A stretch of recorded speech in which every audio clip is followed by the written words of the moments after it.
Deputy CM Pawan Kalyan ఇచ్చిన ఆదేశాలు ఇప్పుడు కూటమి ప్రభుత్వంలో కాకరేపుతున్నాయి. స్వయంగా డిప్యూటీ సీఎం కార్యాలయంతో పాటు జనసేన పార్టీ కూడా అధికారికంగా పవన్ కళ్యాణ్ ఇచ్చిన ఆదేశాన్ని సోషల్ మీడియాలో పోస్ట్ చేసింది. డిప్యూటీ సీఎం కార్యాలయం కూడా వివరాలను వెల్లడించింది.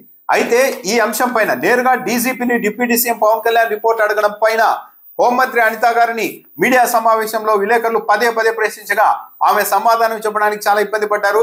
విలేకరులను కూడా ఎదురుదాడి చేసే ప్రయత్నం చేశారు. విలేకరుల పైన కూడా గత ప్రభుత్వంలో ఇలా అడగాల్సింది అంటూ మాట్లాడారు. మాకు ఇగోలు లేవు అంటూ కూడా ఆమె దాటవేసే ప్రయత్నం చేశారు. అయితే ప్రస్తుతం ఏపీలో లా అండ్ ఆర్డర్ విభాగం అన్నది ముఖ్యమంత్రి చంద్రబాబు నాయుడు గారి చేతుల్లోనే ఉంది. హోంశాఖ అనిత గారి చేతుల్లో ఉంది. ఈ నేపథ్యంలో డైరెక్ట్ గా డిప్యూటీ సీఎం అన్నది పేరుకే గానీ డిప్యూటీ సీఎం కు సాధారణ మంత్రులకు ఉన్న అధికారాలే ఉంటాయి. ప్రత్యేకంగా ఎలాంటి అధికారాలు ఉండవు. అలాంటిది నేరుగా బైపాస్ చేస్తూ ఆదేశాలు ఎలా ఇచ్చారన్న దానిపై చర్చ నడుస్తోంది. డిప్యూటీ సీఎం కార్యాలయం విడుదల చేసిన ప్రకటనలో మరీ కీలకంగా మొత్తం రాష్ట్రంలో ఏం జరుగుతోంది అన్న దానిపైన కూడా ఆందోళన కలిగించే అంశాలు కూడా ఉన్నాయి.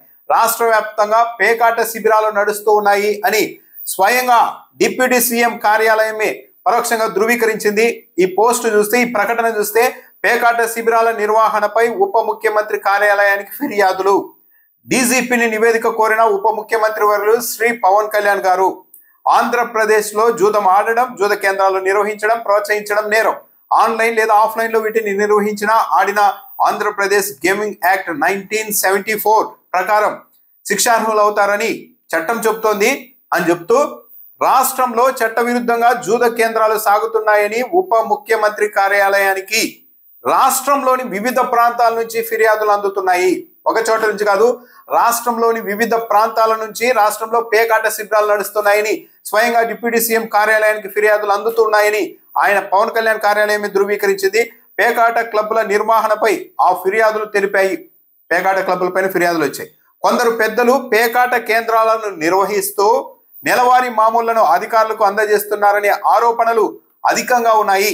ఈ నేపథ్యంలో దీనిపై నిజానిజాలు తెలుసుకునేందుకు పోలీస్ అధికారులకు దీనిపై ఉన్న సమాచారం తెలుసుకునేందుకు ఉప ముఖ్యమంత్రి వర్యులు శ్రీ పవన్ కళ్యాణ్ గారు దీనిపై ఆరా తీశారు. ఒకవేళ పోలీస్ అధికారుల దృష్టికి వచ్చిన వివరాలు, దానిపై తీసుకున్న చర్యలను నివేదిక రూపంలో తెలియజేయాలని ఉప ముఖ్యమంత్రి వర్యులు రాష్ట్ర డీజీపీకి స్పష్టం చేశారు అని కూడా స్వయంగా డిప్యూటీ సీఎం కార్యాలయం విడుదల చేసిన ప్రకటనలో ఉంది. ఇందులో ఆందోళన కలిగించే అంశాలు ఏంటంటే రాష్ట్ర వ్యాప్తంగా కూడా పేకాట శిబిరాలు నడుస్తున్నాయన్న ఫిర్యాదులు వస్తున్నాయంట.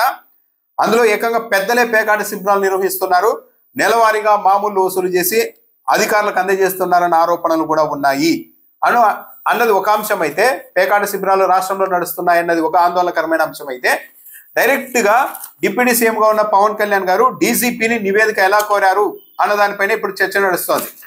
కనీసం హోంమంత్రికో లేకుంటే ముఖ్యమంత్రి కార్యాలయం దృష్టికో తీసుకెళ్లొచ్చు, లేకుంటే ఆరా తీయవచ్చు. అలా కాకుండా డైరెక్ట్ గా రిపోర్ట్ ఎలా అడిగారు అన్న దానిపైనే చర్చ నడుస్తుంది. ఈ అంశంపైనే మీడియా సమావేశంలో హోంమంత్రి అనిత గారిని విలేకరులు ప్రశ్నించారు. డిప్యూటీ సీఎం పదవి అన్నది రాజ్యాంగబద్ధంగా ప్రత్యేకమైన అధికారాలు ఏముండవు. సాధారణ మంత్రి, ముఖ్యమంత్రి సుప్రీంగా ఉంటారు, మీరు హోంమంత్రిగా ఉన్నారు. కానీ డిప్యూటీ సీఎం కార్యాలయం, డిప్యూటీ సీఎం నేరుగా డీజీపీని ఎలా రిపోర్ట్ అడిగారు అని విలేకరులు ప్రశ్నించగా సమాధానం చెప్పడానికి ఆమె ఇబ్బంది పడ్డారు.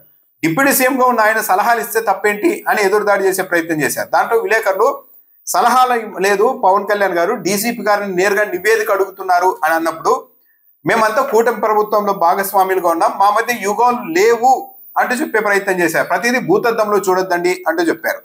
దాంతోపాటు ఈ అడిగేది ఏదో గత ప్రభుత్వంలో జగన్మోహన్ రెడ్డిని అడిగి ఉంటే ఈ పరిస్థితి వచ్చేది కాదు అని చెప్తున్నారు హోంమంత్రి అనిత గారు.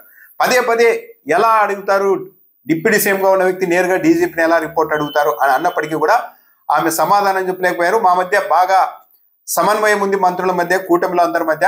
మీకు కూటమిలో ఏదో ఒక ఇది కావాలనుకుంటున్నారు, మా మధ్య అయితే అలాంటి విగో లేవు అంటూ సమాధానం చెప్పకుండానే దాదాపు హోంమంత్రి అనిత గారు వెళ్ళిపోయారు.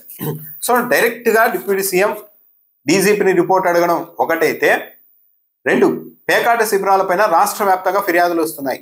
వైఎస్ఆర్ కాంగ్రెస్ పార్టీ, తెలుగుదేశం పార్టీ కూటమి అధికారంలోకి వచ్చిన తొలి నెల నుంచి ఆరోపణలు చేస్తోంది. పేకాట శిబిరాల్ని తెలుగుదేశం పార్టీ వాళ్ళు ఓపెన్ చేశారు, బహిరంగంగా తెలుగుదేశం పార్టీ నాయకులే నడిపిస్తున్నారు, పోలీసులకు కూడా తెలుసు అధికారులకు, కానీ ఎక్కడా కూడా చర్యలు తీసుకోవడం లేదన్నారు. ఈరోజు నేరుగా డిప్యూటీ సీఎం కార్యాలయమే మాకు రాష్ట్ర వ్యాప్తంగా ఇలాంటి ఫిర్యాదులు వస్తూ ఉన్నాయి, రాష్ట్ర వ్యాప్తంగా పేకాట శిబిరాలు నడుస్తున్నాయని ఫిర్యాదులు వచ్చాయని చెప్పేసి నేరుగా డీజీపీని రిపోర్ట్ అడుగుతూ ఉన్నారు. అంటే పవన్ కళ్యాణ్ గారికి కూడా హోంమంత్రి గారి మీద లేకుంటే లా అండ్ ఆర్డర్ విభాగం తనలో ఆధీనంలో పెట్టుకున్న ముఖ్యమంత్రి గారి పనితీరు మీద కూడా నమ్మకం లేదా అన్న అభిప్రాయం అయితే వ్యక్తమవుతోంది.